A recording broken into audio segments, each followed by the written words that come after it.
Oi, estamos nós aqui em mais uma pastoral. Hoje nós vamos falar um pouquinho de como a nossa fé, ela não exclui a razão. Muito pelo contrário, eu acredito plenamente que a fé cristã potencializa a razão humana. Hoje nós estamos terminando na Igreja Evangélica Congregacional em Caxamorra, na nossa escola bíblica dominical, o estudo do livro do profeta Jonas. E é interessante como esta narrativa termina. Vemos Deus questionando num diálogo, ou em alguns momentos de diálogo com o profeta Jonas, questionando, fazendo com que Jonas pense sobre o seu comportamento, sobre a sua reação, sobre como ele está enxergando aquilo tudo que está acontecendo. E é interessante que o diálogo de Deus com Jonas é um diálogo provocativo. Claro, o livro mesmo mostra isso. Deus é soberano sobre todas as coisas. Deus é o Senhor sobre a natureza, sobre a construção, elaboração, desenvolvimento da história. Mas Deus chama Jonas à indagação, ao questionamento. Deus, então, evidencia que ele gosta que nós pensemos, que a análise, que a crítica, que a indagação, que o pensar seja uma realidade nossa. E isso é uma verdade porque foi o próprio Deus que nos fez seres pensantes. Lembra lá em Gênesis, quando Deus criou todas as coisas e chama Adão para que Adão, então, identificasse a criação e nominasse a criação? É o próprio Deus que leva Adão àquela experiência, de modo que ele pudesse observar, analisar a criação e, a partir desta análise, nominar a criação.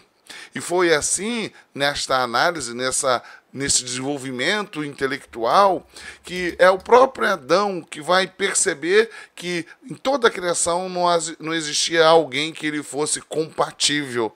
Alguém dentre a criação que pudesse ser sua ajudadora, auxiliadora. Então Deus nos chama a essa análise, a esse pensar. E é isso que o capítulo 4 de Jonas mostra, que a despeito de toda a deficiência, dificuldade de Jonas, Deus é longânimo com o próprio Jonas, promovendo ele a essa análise a respeito do seu próprio comportamento. E na narrativa bíblica a gente vai ver que Deus faz isso várias vezes. Perceba que é o próprio Deus que usa o profeta Natã para, obviamente, com a ação do Santo Espírito, fizesse com que Davi olhasse, observasse, analisasse e compreendesse, além das emoções, além das paixões, a sua condição. E pudesse perceber, considerando a razão, toda a gravidade de seus pecados.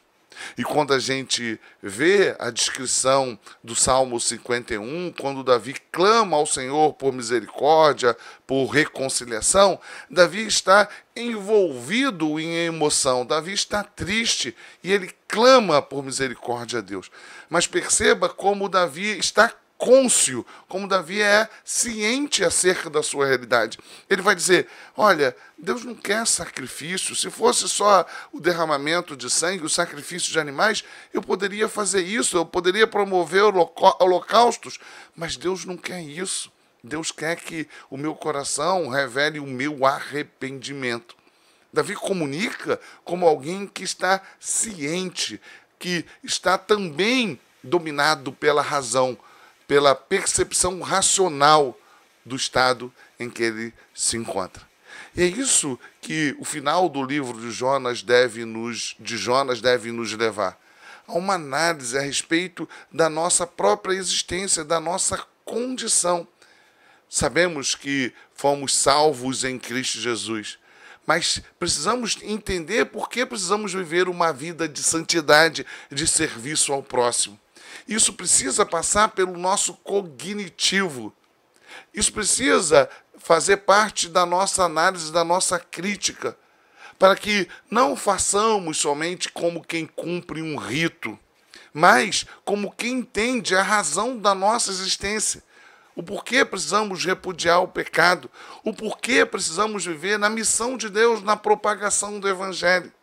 Então note, perceba, não estou falando de uma fé que nos convoca a ignorância, ao obscurantismo, a não análise, a não crítica.